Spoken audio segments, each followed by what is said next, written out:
Praise the lord. ప్రభువైన యేసుక్రీస్తు నామములో మీ అందరికీ ఉదయకాలపు శుభాలు తెలియజేయుచున్నాను.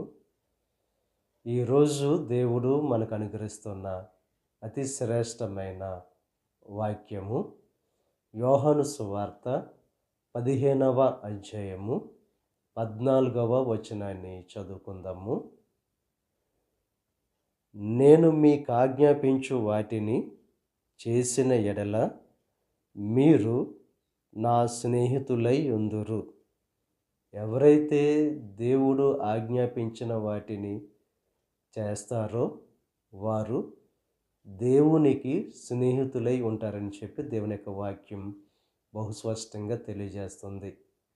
దేవుని యొక్క స్నేహితులుగా మనం ఉంటే అన్నీ కూడా సమృద్ధిగానే ఉంటాయి.